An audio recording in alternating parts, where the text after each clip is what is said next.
Well, hello, and welcome to another episode of Unstoppable Mindset, where inclusion, diversity, and the unexpected meet. And it is called that for those who may not know, because inclusion for us comes first, since diversity typically tends to leave out discussions about disabilities. And today, I think we're going to be talking a lot about disabilities, among other things.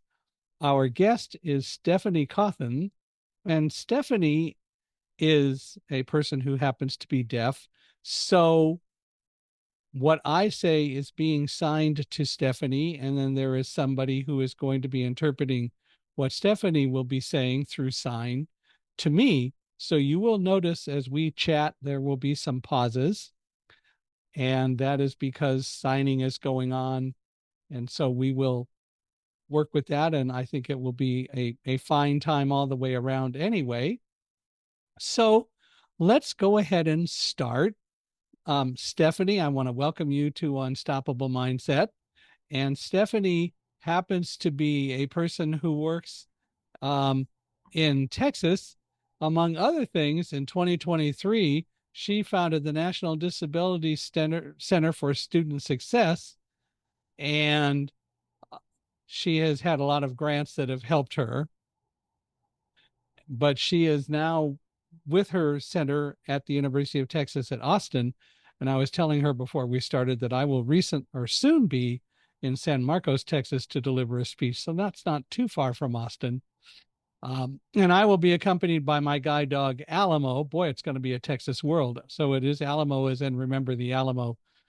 So Alamo and I have been partners for about 6.5 years, and that's kind of fun. Anyway, that aside, Stephanie, welcome to Unstoppable Mindset. We're really glad you're here. And I'm thrilled to be here. Thank you so much for the warm welcome. Well, it is my pleasure. Why don't we start, if you would, by you telling us a little bit about kind of the early Stephanie growing up and all that, and sort of give us that as a background. It's always kind of fun to go back to the beginning somewhat. Okay, sure. Thank you. Again, so early Stephanie. All right. Me growing up. Well, I grew up living in Canada, and then we moved to the United States when I was 8 years old. And so that change was interesting. I grew up without sign language at all. At that time, ASL or any signed language was not prevalent, nor was it even allowed to be had. It was speech only, speech therapy, sitting in the front of the room, wearing hearing aids, and that type of thing. That was my experience. I learned to read lips pretty early on. And so I really paid attention in school, uh, primarily to my teachers, friends, less so, really not so much. Communicating with friends and peers was rough as a youth, because it's hard to pay attention to speech reading, and then socially things and paying attention to a person with disability is rough. Now the teacher was focused, and so I could focus on them. And at that time, my last name began with an A, and so uh, that was nice. It was really and I received A's in school, and I cared so much about education because of that. I was in the front of the room, I was paying attention, and I had a pretty decent experience. And then later on, I went to college, and then the ADA happened roughly the same time. That law was passed about the time I joined the college setting, and that was new for me. I didn't know how to advocate for myself. I had no experience in that arena growing up. And so then in college, people would say, hey, you should have accommodations. What should we do? How can we accommodate you? And I literally had no idea what that meant. I was a young person. I didn't, it wasn't meaningful to me. I tried, but I didn't have a lot of training. There wasn't training out there. I didn't have any explanation. There were no deaf peers for me at the time. And in that space, I was still kind of alone and isolated in that. in that space. And so within that experience in my early college years, I did take an American Sign Language class, or ASL class. And I remember the first day of class, and I was thinking, oh, this communication is so clear. Wow, how have I survived every day with communication and struggling? There were breakdowns constantly. It's what I did. And then it was my responsibility. It was on me to fix it and understand it and repair that. But there was a deaf instructor for my ASL class, and they called on me to make sure I was understanding clearly the first time. They called me to that action like, no, no, you understand clear the first time, not the second or third time. Make sure you get it that first time around. And so for me, that really helped shape my idea of what does it mean to be part of a group that communicates clearly, not always only paying attention to the teacher, but also having like people behind me and students and peers that I could engage with and still have that access, and then have a full-fledged, like a full whole experience. So that really shaped me. Mm. So I'll stop there. Well, what's interesting is that people did say to you, you have to get it right the first time. That immediately makes me think of something that I spent time learning, which is about Morse code. Um, Everybody thinks of Morse codes as dots and dashes and so on, but the really good teachers of Morse code teach that you need to really recognize the sound. And they actually, the best Morse code course I ever encountered transmitted all of the Morse code as they were teaching it at a fast enough speed that you couldn't sit there and count dots and dashes. You had to really learn the sound of an A, of a B, and a C, and so on. And the people who were successful with that course, because they focused on it and they focused on learning the sound, really learned code very well. So I kind of empathize with your instructor who said, no, you got to get it the first time, because it's all about really being acclimatized or becoming accustomed to something that you never really experienced before. So that was probably pretty cool. I would assume you think so. Well, really, I think the point for me was now that it was possible for me to get it the first time, right? Right, The first time that information was communicated without ASL, because I struggled to communicate, I struggled to hear and discern that information. right. Now I'm able to access it and retain it that first time because of access to ASL. And it was learning, in a sense, a whole new language. And for you, it was a very visual language, but at least it sounds like you had a good teacher to help with that. I know even today, for people who are low vision, the emphasis is on getting better glasses, enhancing your eyesight. And unfortunately, what all too often doesn't happen is when children are in class in lower grades and sometimes even going higher, they aren't really taught some of the blindness skills that would really enhance their life, like learning Braille, which doesn't mean you don't use your eyesight, but learning Braille because you can probably read it faster than you can read with low vision environment that you have. And also because you can read with Braille a lot longer than you can with eyesight without getting headaches. So there's a lot of evolution that needs to go on. And unfortunately, a lot of the professionals are really doing the best service because they're still approaching what happens with eyesight. And I suspect, although it's getting better, I think for you, probably a lot quicker um, for people who are deaf as well. It isn't all just about using your ears, and people are starting to learn that.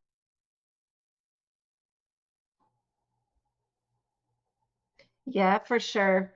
And I understand the idea of it not only being about an accommodation or accommodating the thing, but it's also about how we navigate the world, right? I think that physically, as you said, it's two things. So that, but in addition to that, but how we think about information sharing, do we make things accessible for more than just one type or kind of audience? Are we reading plus hearing plus a transcript and a video? What kinds of things are in place to communicate? And that's critical for me. That's so important. I think giving people options for how they access that information, and then they get to figure out which one works best for them today in that situation. I think that's so important, is those options and allowing for that piece.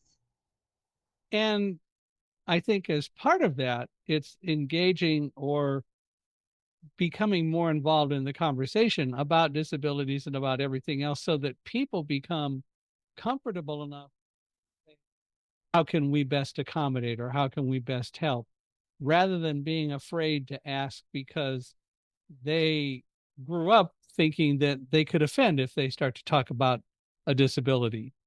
So it is important that the conversation needs to happen because in reality, we know best what's going to work for us.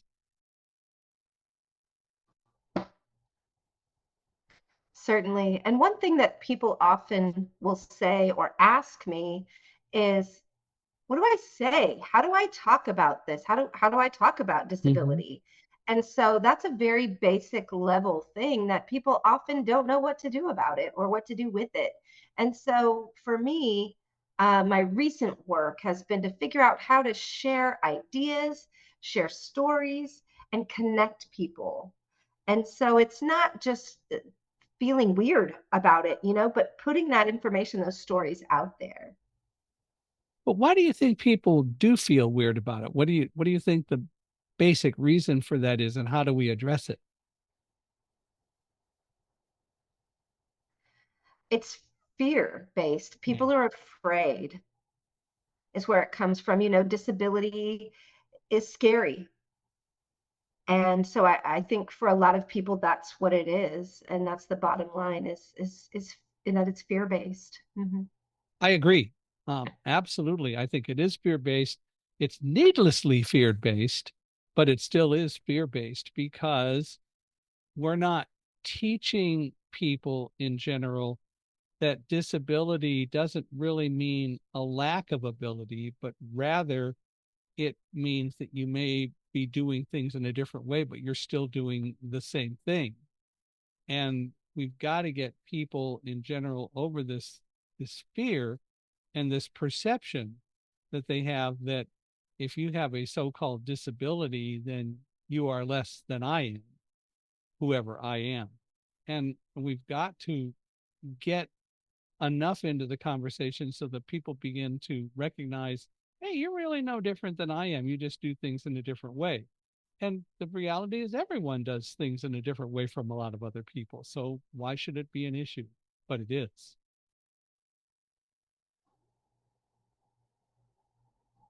Yeah. And for me, one thing that I respect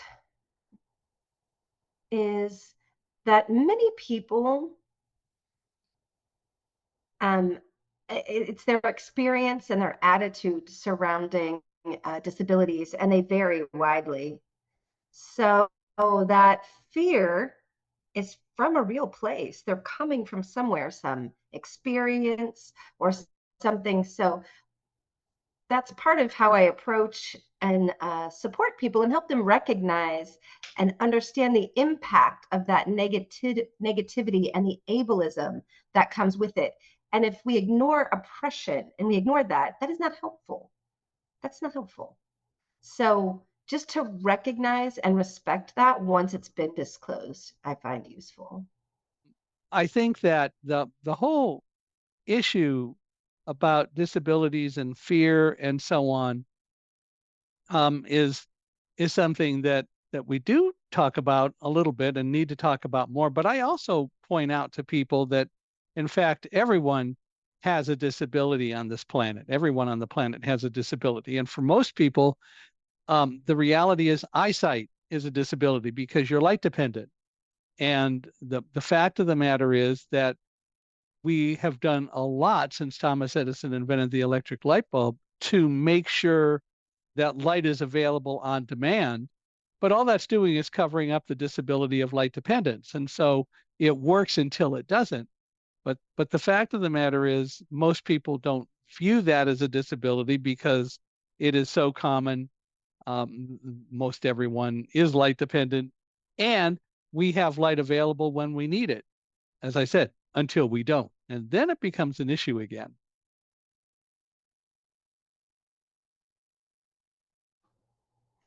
Yes, and COVID taught us a lot, just to kind of tag on to that, about how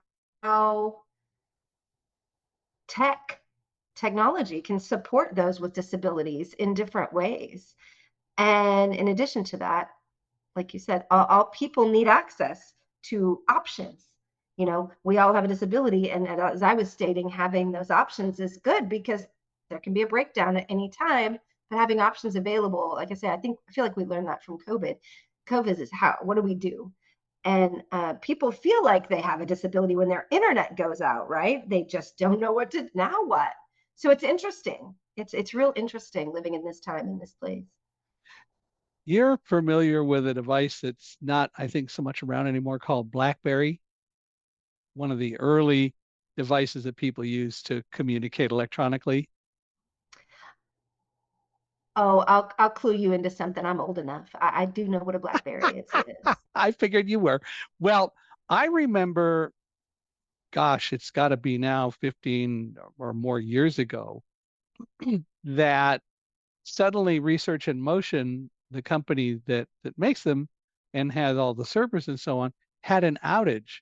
And it happened late at night, but BlackBerry suddenly went silent for about 12 hours. And I heard that there were people who committed suicide. A lot of people panicked and so on because suddenly they lost access to the technology that they were so used to, which I guess is an interesting thing. They became so comfortable with it, they were able to use it.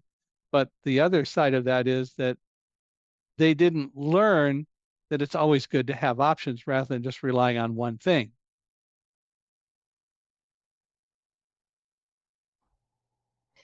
And for me, that becomes a design issue. Yeah, That's how I look at that, how we design our lives specifically. It's important to have options, not wait until something breaks down. Or so similarly, don't wait for a disabled person to show up before you think about accessibility. Let's think about this. Let's think about the design from the get go. For me, that is so important to really think about that in advance and plan around that and not wait for something to come up. Have options in the design phase of anything. right. It's it's important to do that. And we don't do it collectively or even individually nearly enough. It is why I always emphasize to people that although I use a guide dog, the dog's job isn't to know where to go and how to get there. That's my job. The dog's job is to make sure that we walk safely. And when I was working in the World Trade Center, I spent a fair amount of time learning all of the various options of ways to get out of the World Trade Center from where I was and wherever I might be in the World Trade Center, not ever obviously wanting there to be an emergency, but at the same time, knowing that something like that could occur and wanting to be as prepared as possible. And of course, as it turned out, that was something that ended up needing to be addressed and accomplished. But the other part about it is knowing that kind of thing and knowing your options is crucial too, because it develops a mindset in you that when suddenly you have to deal with figuring out the options, if you really know what your options are, your mindset allows you to analyze and decide what you want to do. And I think that all too often, dealing with emergencies, for example, people don't. Oh, I can just follow the signs that'll tell me where the emergency exit is. That works until maybe you can't get out that way. But the real issue is knowledge helps your mind and your mental faculties learn to focus and not allow yourself to be completely overwhelmed by fear.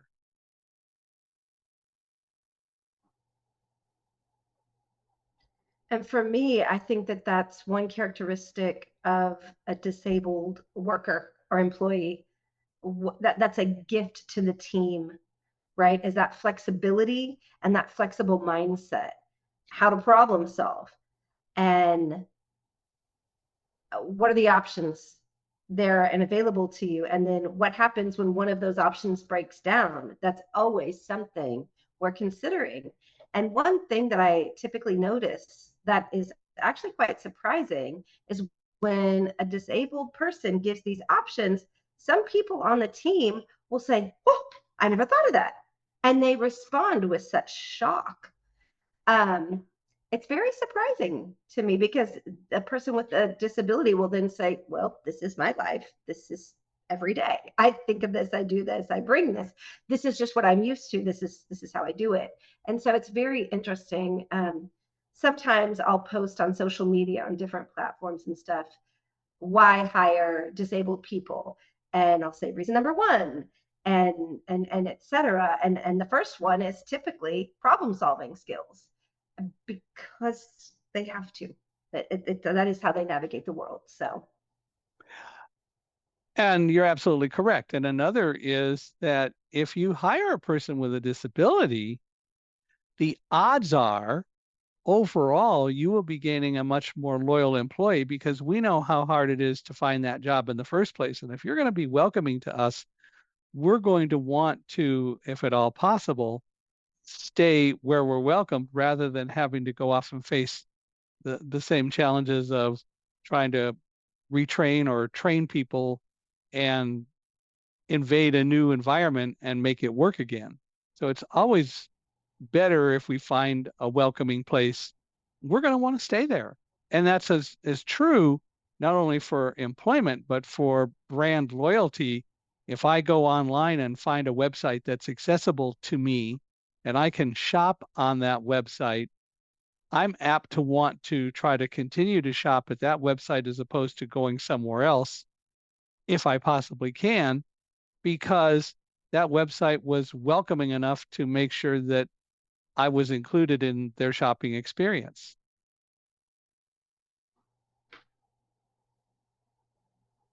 the same is true of technology and software in that realm. If it works for you, you're not going to be hopping around and trying to find something different. The system is set up to be hard enough already. So to find some sort of assistive technology or software, people typically stick with what works.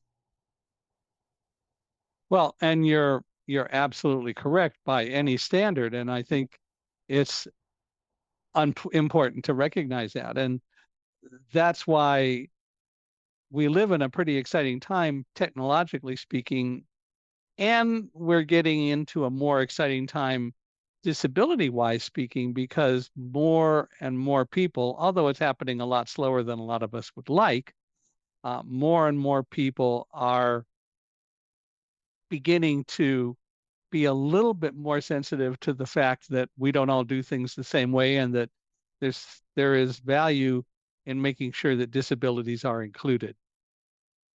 But it does happen slowly.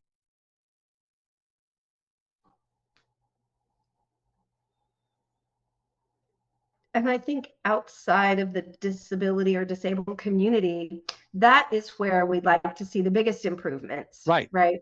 It's typically, as you mentioned, slow or incremental. Disabled people talking to disabled people is one thing, and that's a limited impact until we become leaders, until we become creators, until we are part of the decision makers and that process, then that's when I think the impact is considerably greater.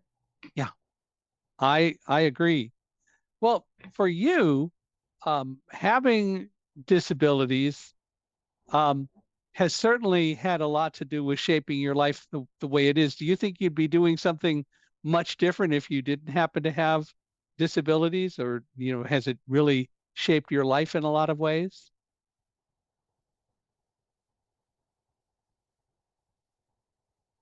That's an interesting question for me because I think it'd probably be similar. I'm in education, so eh, I would have probably become faculty at any university, at a university somewhere. That seems, for me, that's a core value. So that's something that would have remained the same. I definitely would not be studying disabilities. I would think if I didn't have a disability myself, I don't think that that would have ever occurred to me.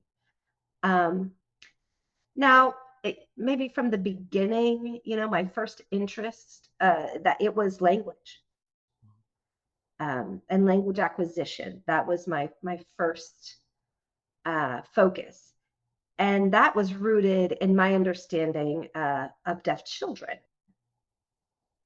And so that might have been different also because that was my experience. Mine was different, right? And so that really motivated me and my interest in language and language acquisition. It was based on my experience. So that could have been different. Hmm. I can appreciate that. Um, well, how do you, in terms of your experiences and so on, how do you define accessibility, and why is that important?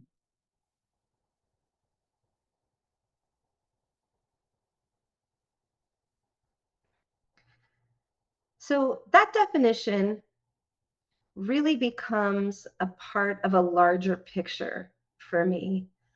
I think really there are three pieces that I think about.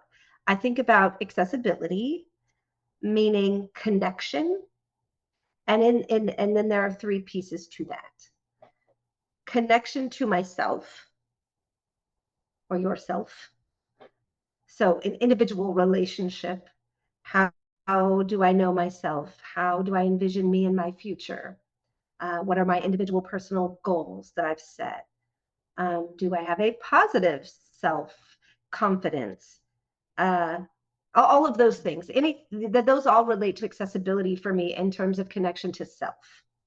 And then the second piece of that is connection to information. So many things out in the world are based on shared communication and information that is out there. Think about how much community development and how local, national, and worldwide information is just shared out, and it's out there. The content is out there, these ideas and this information. So accessibility to information for me is a major key. I have noticed a lot of negative impact on disabled people who have deprivation of that access to information, and just the lack of access. If it's not accessible, they don't have that information. So that second piece is key, connection to information. The third piece of it is connection to others, to other people, accessibility to other individuals. So if you remember my story about growing up when we first got together today, I did not have access to that third piece. There was no access to communication to friends or peers. I was very isolated early on. I didn't have access to other deaf people at all in my younger years. And so for me, accessibility has got to include the social aspect and communicating with other humans. That's just key. And so when I take a look at or observe a situation or a product, I think about how all of these things intersect. If it's going to be accessible, is it accessible to self, that connection to yourself, the information, and the connection to others? Those three things always are in the forefront of my mind when I'm asked that question, when I approach something. Yeah, and I think that's although a longer definition, I think it's a much more important definition than um, what probably most people think about when they think about accessibility and access. But I think it is all about connectionalism in so many different ways. We can talk about making the internet accessible, and what does that mean? ultimately, it isn't just labeling links for blind people or closed captioning for people who are deaf or hard of hearing. It is still ultimately a connectional issue. And I think there's a lot of value in looking at access that way. And I do think that we need to do more to make sure that people really get that connectivity. Um, Something that just comes to mind, I was looking at buying a vehicle last year, and I'm not going to drive it. Right now, the technology isn't perfected for me to be able to drive, and I don't mean an autonomous vehicle, but there are ways to transmit information so that a blind person can drive, but it's not ready for street use or anything like that yet. But by the same token, my decision about the car and what to purchase or not to purchase ultimately came down to the fact that sitting as a passenger, I reached up to turn on the radio and there was an on off switch and everything else was touchscreen, which meant that I could not utilize the radio, and I could use the term, so it wasn't accessible. But I think it's better to say I wasn't able to connect at all with that radio. There was nothing I could do to interact with that radio um, in any way because everything was touchscreen. And that is, to me, fascinating because that means that anyone who is going to use that radio, like a driver, has to look at the screen in order to see where they want to touch. And doesn't that sort of make life a little bit more dangerous because they have to take their eyes off the road to see it rather than using knobs, which they could find by touch?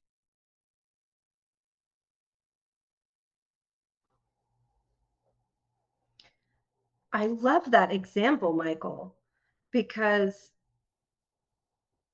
technology seems so advanced with a touchscreen, but really, it's not always the best fit for all the people.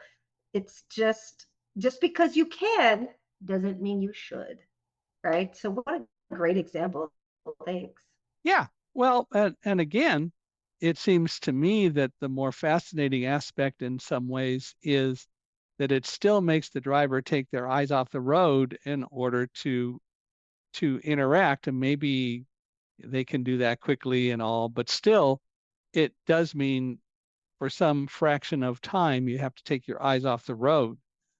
And the reality is there is so much that we could do with technologies that we don't. So um, people are just sort of skirting around the edges of doing more with voice actuation of technology in their cars. Um, and it would be helpful, I think, again, if we could do things to really encourage drivers to keep their eyes on the road and not worry about all the other stuff and give them alternatives that allow them to do that. But we still don't see that in the industry yet either.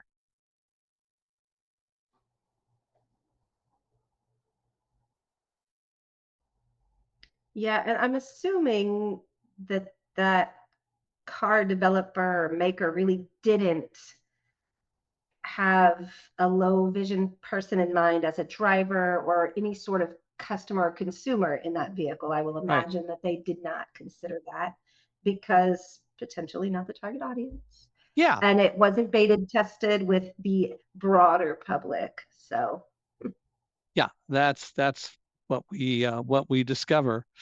Um, but hopefully over time some of that will change. But it's a process. Well, so since we're kind of skirting around this subject, what are some of the barriers to accessibility that you would like to share and that you think people need to become more aware about?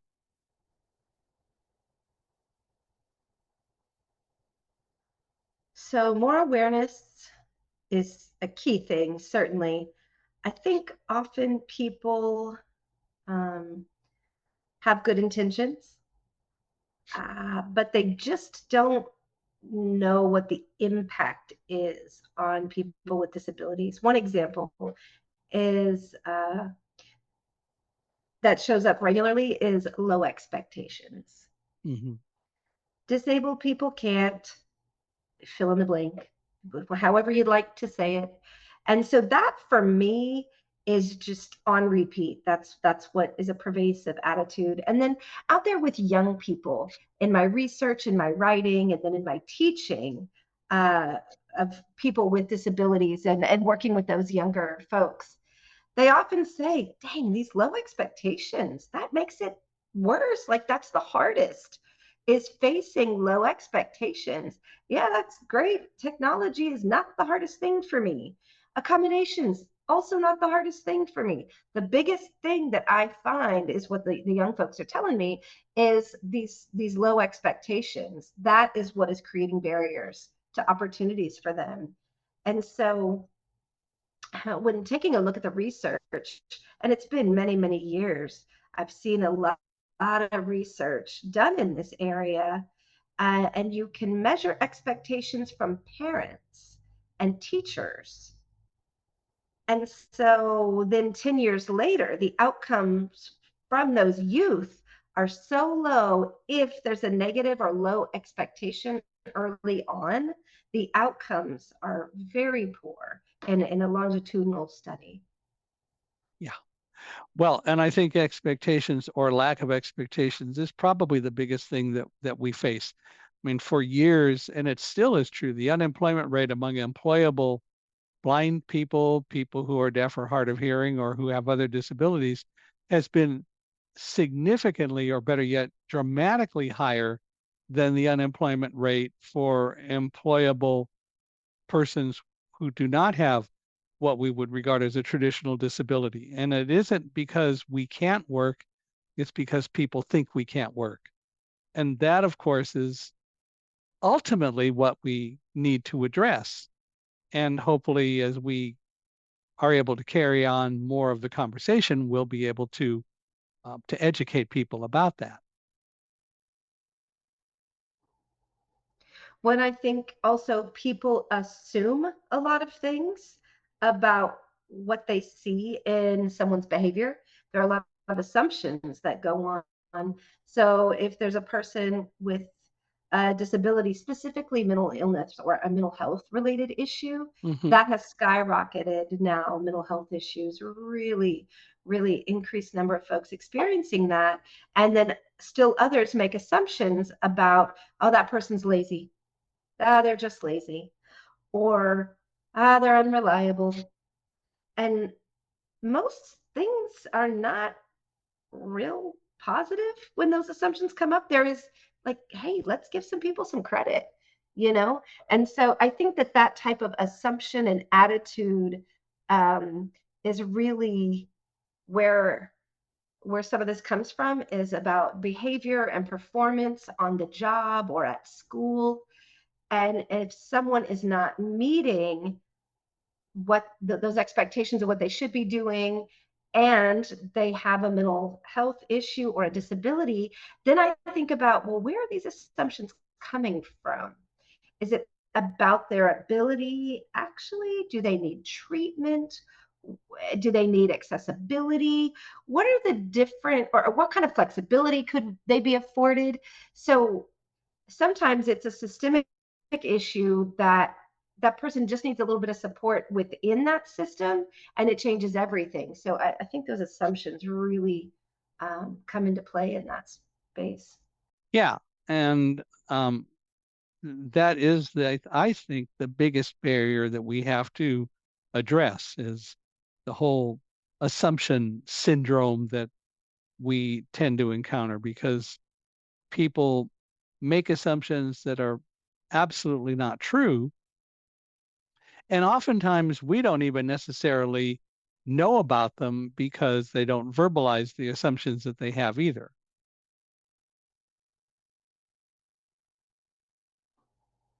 Yeah, and that fear just surrounding the word disability.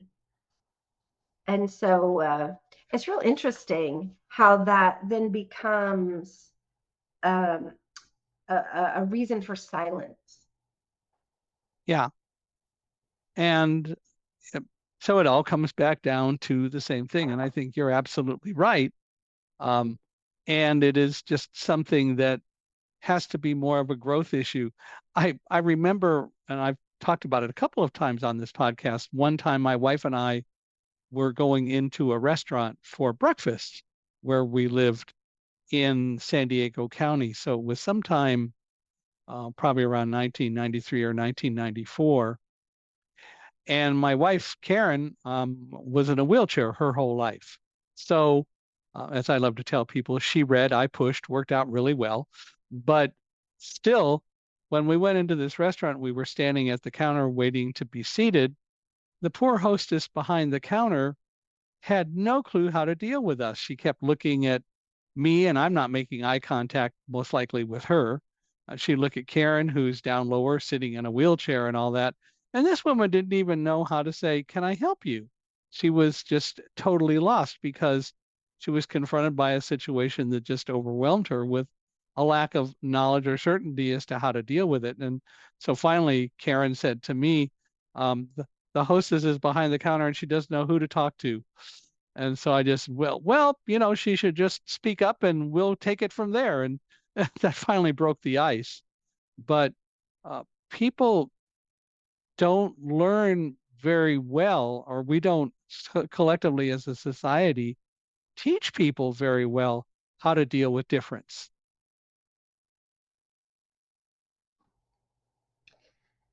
And I think that part is sort of what motivated my book, the new one that's going to be released soon. Is it's in there. There's two things, and one, the book itself is really just figuring out how to connect people to that the topic of disability, that disability thing, and having a to-do list and a checklist is just not enough. That doesn't quite cut it.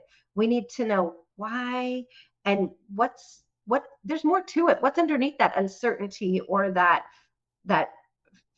frozen response. And so then also make an action plan. Let's get that list in place. And from there, how do we approach these things? So connecting our thinking, our feeling, and the humanness of it with what's next? What do we do? How do we respond in that situation? We now have new information. What do we do? And so really linking those two pieces together. I mean, and I see that in my students, I see that in my colleagues. If people don't know what to do. And so, one moment, please. And so, again, that's sort of what that's my motivation for the book. So tell me a little bit more, if you would, about the National Disability Center for Student Success. What prompted that, what it does, and what have you learned?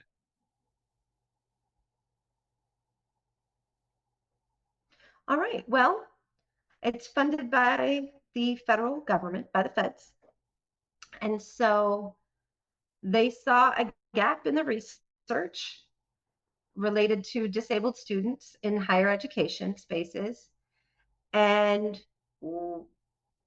they don't know how to support it well, and then they're like, what are the barriers to success? There's a lot of stories out there, but not a whole lot of actual research based in foundational research related to what to do and how to improve outcomes for disabled students in higher education. And so that was the motivation for the center, to create a center, a place for that research to happen, and then training to also happen. And it's a 5-year proposal. And we finished year one just recently, and we are now into the second year, and we'll have 2, 3, 4, and 5 years. The overarching goal is to do several things. We have some new information to collect about accessibility. Go figure. Mm. Um, you know, you know what it looks like. Like this is our framework, right? This is what we're doing. My definition that I just shared with you is really the framework, and the jumping off point as well. And so the real interesting thing about why um, disabled students choose to disclose or not to disclose that disability, that is a fascinating thing. And it's about half of the students will disclose and half will not. So the barriers to perception. What is that like for them? When you don't disclose, what do you do? Mhm. Right? And why? Why don't you disclose? And so all of that type of research is critical to change how we even set up accommodations. How does the system get established? What does the disclosure process look like? And it's not just a legal issue, but it's more about an institutional issue, the leadership, the culture of that space, and what that could and should look like. So that's one thing. Another thing that we focus on is really taking a look at how at an institutional level or program level, how the policies and programs are designed for the people it's meant to serve. And so one example that's a real easy one is if a student says, I'd like to apply to that school, is the website accessible? And how do we know? How do we know about the content on the website? How do we determine, is it accessible? Let's say they apply and get in. What is orientation like? Is that accessible? How do people with disabilities fully experience an on-campus visit after school, or they go do an on-site visit? What is that like for them? So just that kind of thing. It's real interesting getting into those specific pieces of institutional awareness and for their planning purposes and their quote brand, you know, how do they want students to experience them?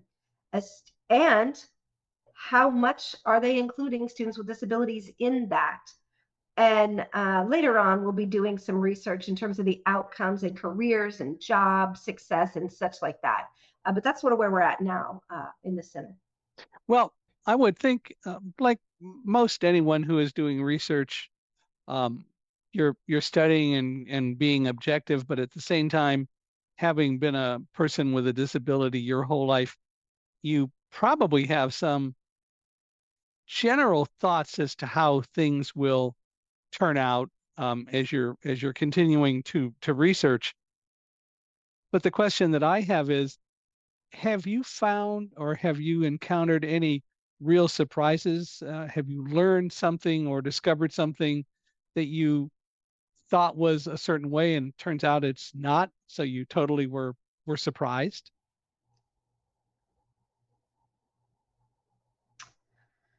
There was one surprise, and it's that intersectionality is important, and so and men and women are different. Big surprise there, right? But how they experience a disability also different. Accessibility and access different. Disclosure again different, and and it often depends on other oppressive type experiences or identities. So that was a surprise. And then another surprise that I remember is that students often go to their instructors and disclose and ask for accommodations without an official letter or an official anything from any sort of university affiliated office. They will just go directly to their professor and say, hi, I need help. I need access to XYZ. But without going through the system and getting that official piece, they sort of go the roundabout way. And so that was surprising to me as well. Why do you think that is, that they take the roundabout approach?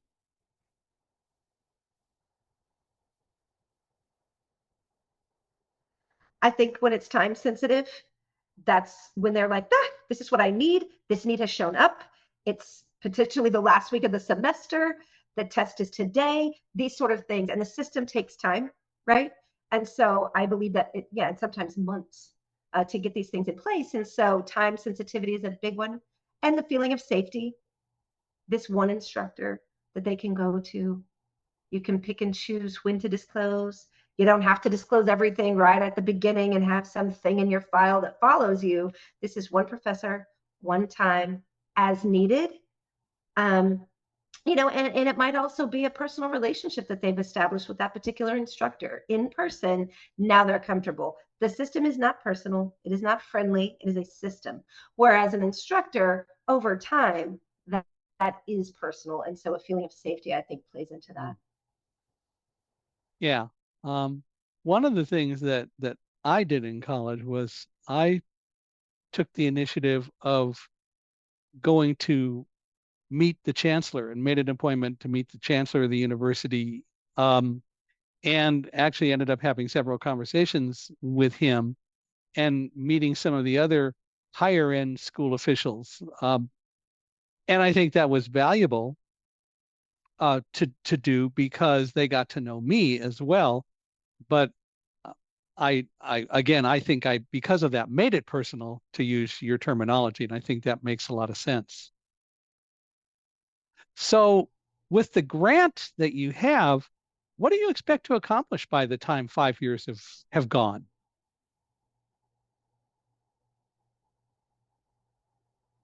Well, I'm hopeful to have some foundational research in place for some other people to take that and run with it.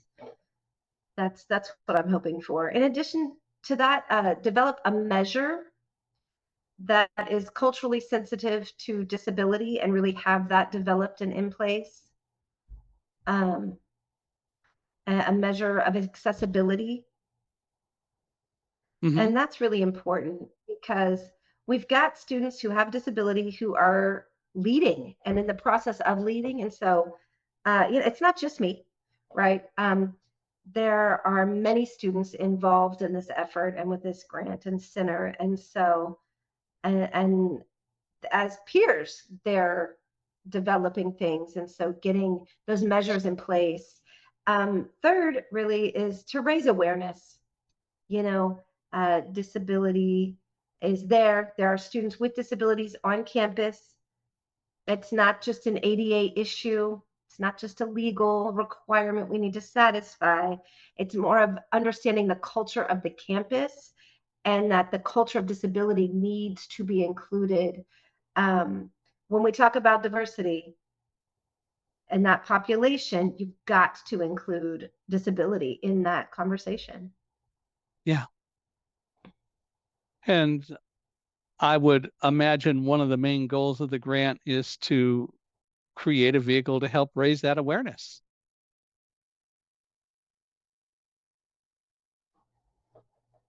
Yes, we've got 30% of our budget, so to speak, is placed for outreach specifically. So yes, we've got that allocated. Mhm. Hmm. Well, now you are writing, you mentioned it earlier, a new book. Is this your first book or have you written other books?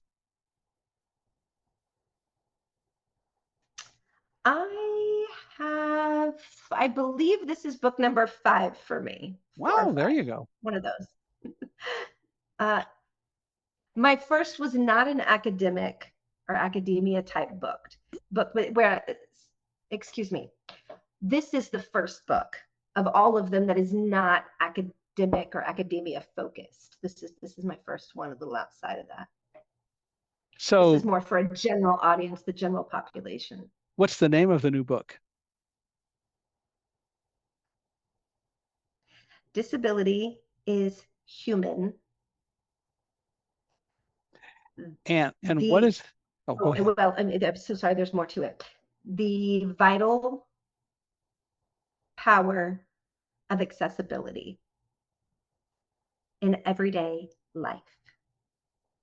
And so what is it mainly about, or can you tell us a little bit about it? And when will it be released? All right. So the release date is set for September 15th. So it's coming up. Just yesterday that was decided, and they let me know that. So that's a good thing. Um, the book itself is really just trying to give people without disabilities an idea, a concept, an understanding, and some language about kind of navigating the world with a disability and accessibility. And really, it's a way to reduce the fear surrounding all of these things. I mean, that's the key point. really from the beginning of our conversation, right? It's the fear, giving options to make accessibility just a part of the design as we design life. Um, so when you think about your work, your community, your uh, people that you interact with on a daily basis, sporting teams, you name it, it's in there. But about a group of people and how we think about the disability part of that, the characteristics that define that or that are present there in that group.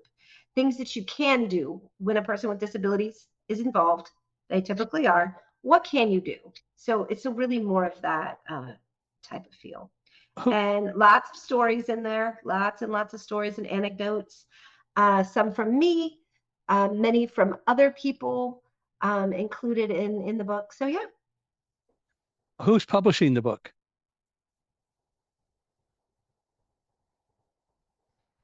TSPA, the Self Publishing Agency.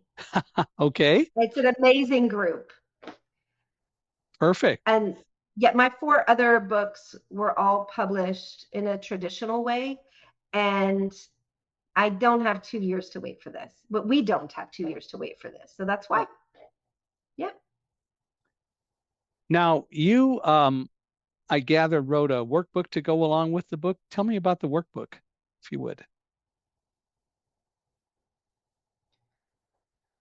Sure. So, just part of my own history is in, interacting with teaching and teachers and teaching myself. And so I also have a theater background.